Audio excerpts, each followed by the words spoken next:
Hey, this is PJ and Friends. We are sitting with David, Charles, and Jay Hopkins. They are currently doing a show called Is This Seat Taken? So tell us a little bit about the show. Sure. It's the general premise is that two strangers meet on a day in their life. We see them in real time, and everything is made up with the assistance of some suggestions from the audience. I think that's probably the simplest definition, and then you can peel back the layers of the onion. A little more complicated after that. Now, the initial showing of this was at Fringe, correct? Right. This year's version of Fringe, and you have now brought it here, and you've done what, about 6 weeks? You're going to do a total of 6 weeks, give or take. That's right. Jester Theatre produced it at Orlando International Fringe, and then we've taken it down to the Sarasota Improv Festival, and we'll be at the Orlando Improv Festival during this run while we're here at SAC. Now, I have had the pleasure of seeing two shows. Great. I love theater. I love all. I'm the kind of guy we hate it. Yeah. Well, we hate theater. Loathe it. I understand that. My favorite thing, like for example, when I would go to Disney, would be the Streetmosphere people. So I would go there to see that, and so this is a great thing. And I love the fact that SAC has allowed something different because they've been really strong to their brand, and I. Happy that you guys are doing this. So you guys are also... Go ahead. No buts about it. This is awesome. You guys are also performing in the Orlando Improv Festival. Right. It's actually one of the conceits for the piece when Jay and I talked about this is like it'd be nice to have a show that can move. And while we have the trunks and seats and stuff, it really is a throw it in the back of the car kind of improv show. But we could do it without the trunks. Yeah, absolutely. We could literally take he could take a single bag. We could take 2 grocery bags of some small props and grab 2 chairs there. Yeah. And I could do it with or without a coat, change from the audience, David thought of this idea. He called me, I want to say easily 2 or 3 years ago, where he said, I've got an idea. I really want to work with you. I'm having a great time working with you at SAC. And Things have changed. They're awful now, but we're sort of obligated now. We've made a commitment. But he called and said, look, I just have this idea. Is this seat taken? I have no idea what that means, but something's festering in my mind.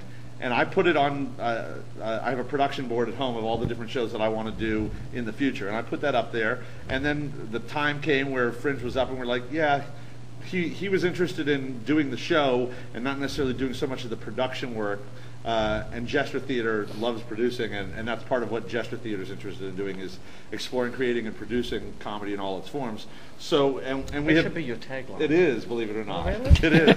But we've also very conscientiously avoided doing improv. Right. Because we didn't want to step on any toes or anything like that. But this was a far enough, when we actually got into development, it was far enough away from what had been going on at SAC that we were like, Jester can do this without really stepping on anybody's toes, and we are keeping a very distinct separation of the two. It's nice that we've been invited in, but it's something that we've created very specifically with a couple of ideas that beyond the first question was, okay, we want to break some of the rules because we feel like we're skilled enough that we can. Right. And it just sort of developed and escalated from there.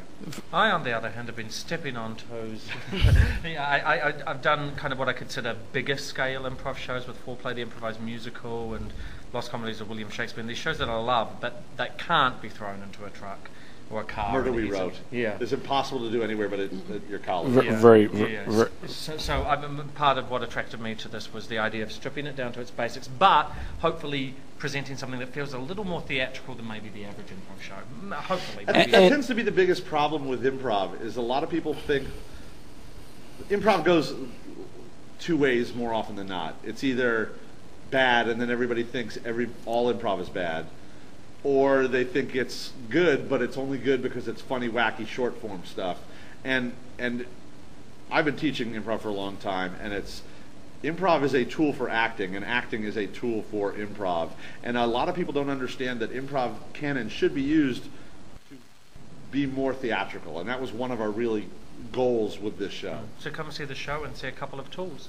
And I encourage. So funny. I encourage everybody to come see the show. Now, I have some questions. Yeah. I'd like to ask about how, for example, how his they. mother. Well, I wasn't going to go there, but since you his mother. Yeah, I don't have the secret question. Okay. So, what I'd like to ask you though is, obviously the economy has affected everything. Yeah. And in Central Florida, how would you say the economy has affected the entertainment industry, theaters, and producers, directors? It's rough. It's really hard. Betsy Maupin, she just put out a blog that got me riled up because she said like the American Theater Wing has just produced a list of the most produced shows around America. And then she did an informal survey of all the shows in Central Florida, and Neil Simon is like, everybody does Neil Simon, and there's like 20 productions of his, and there's and 3 productions of Noises Off in Central Florida in the next year, and blah, blah, blah.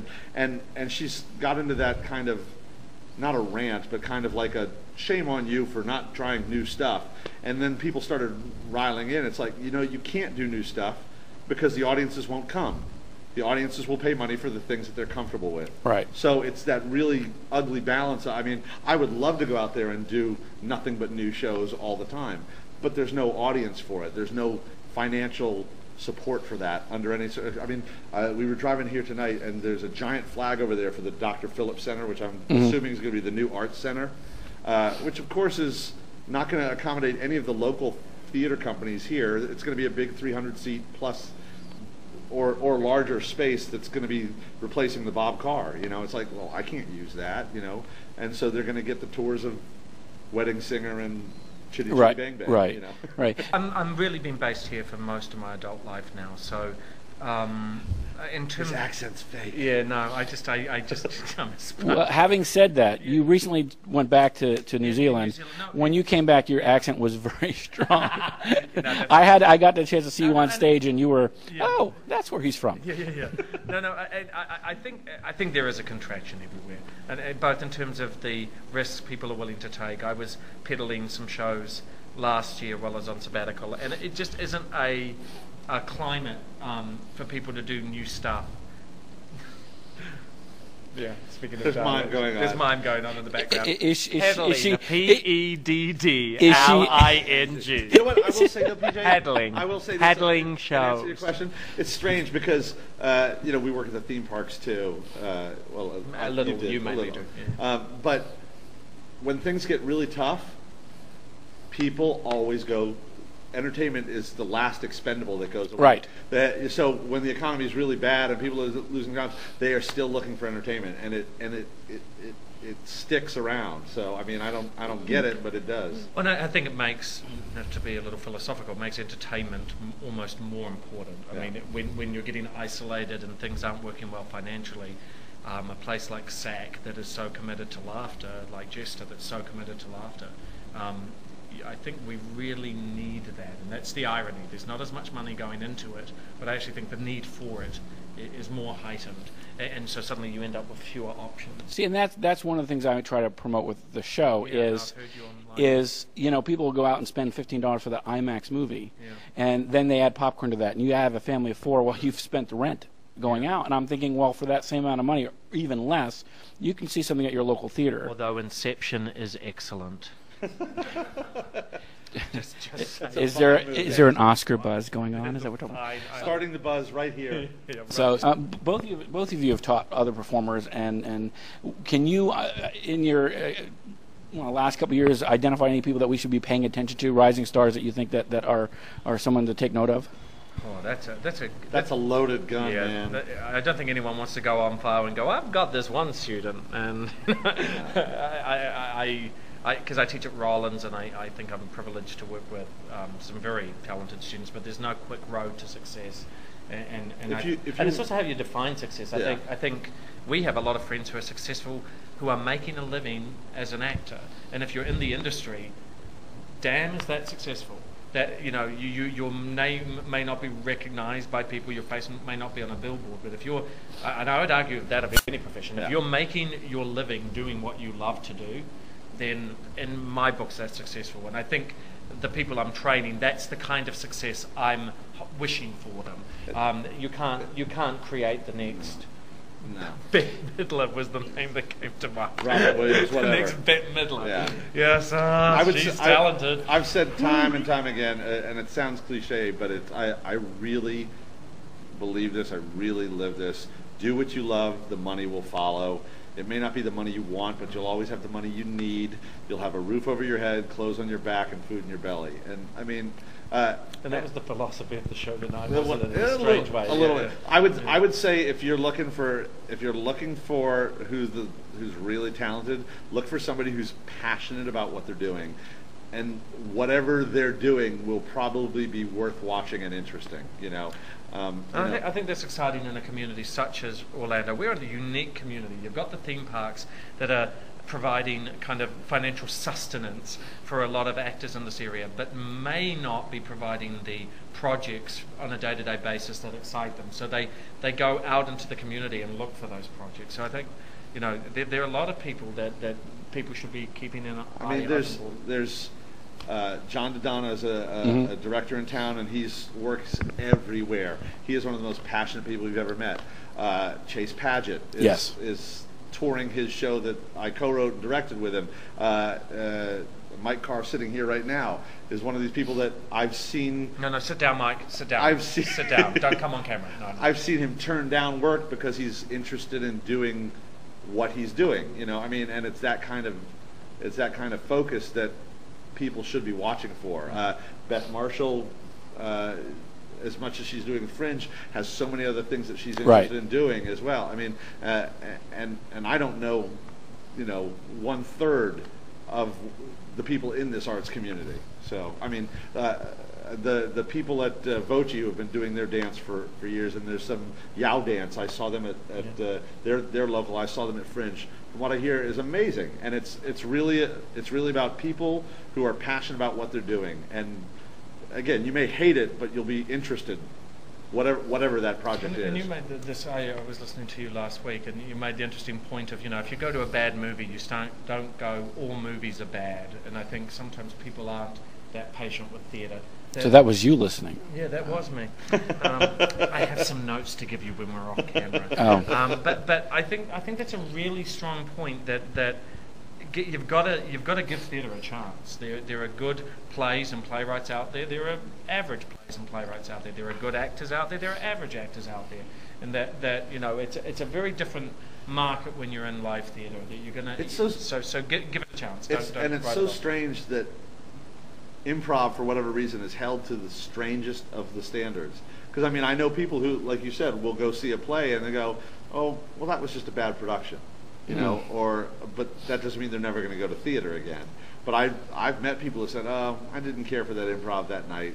I'm never going to go see any more again." And the thing I try to impart when I talk to people on the show, or anywhere for that matter, is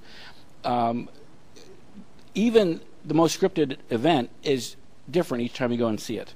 The performer could say something different, could have a different tone, different inflection. Especially intimate theater, I think. Yeah. And I have seen shows where I went there and my mood was like, you know what, I didn't like that, and I would go back and see it again, thinking, okay. And same with movies though. People go see a movie and say, you know what, I need to see that a second time. I didn't get this. Yeah. And if they invested as much time and money. Inception. Give it a second chance. If they invested as much time and money in theater, at least, the average family sees what, 1, 2 movies, 3 movies a month, give or take. Yeah. If they took one of those movies and went and saw some sort of live performance, I think it would be a big deal. That's why one of the reasons I got kind of TO'd at Betsy's thing is like, can't use those letters on there. Well, this is web, so you can say. I got. Is that more I don't even Kiwi? Know. I don't even know. But she's like, we're all doing the same show. Everybody's doing the same show. Why aren't we trying something new? But like you said, every performance of live theater is different. Right. Even if it's the same script, the same actors, they don't stay on Broadway doing 8 shows a night for 3, 4, 5 years because it's the exact same show. They stay on there because it's live and exciting and different every time that they perform. So, I don't know. Well, it's all cool, guys. Hey, there's a soapbox under your feet. Let me move that. All right. Oh, well, I want to thank you guys for taking time to talk to me. I personally want to thank Again, when I was on the air and when I was do my webcast, I have taken a lot of pleasure from the different performances I've seen. You are definitely teaching new performers, up and coming people, different things that hopefully in the future, if not already, I'm going to enjoy and have fun with. You, through Disney and through other things, have done things that I've enjoyed completely, and of course your stuff on stage, but also the people you've taught, because there have been students that you've taught that I've sat down and have had a great thing with. So I want to say thank you very much for everything that you're doing, and keep it up. Okay. Very cool. We will. We weren't going to, but okay. Very cool. He was trying to do a nice edit. That's okay. No, we can. Inception. What I'll do is I'll just edit him out, and we'll have you sitting here by yourself, and I'll put a Muppet or something there for you. Right. A pancake.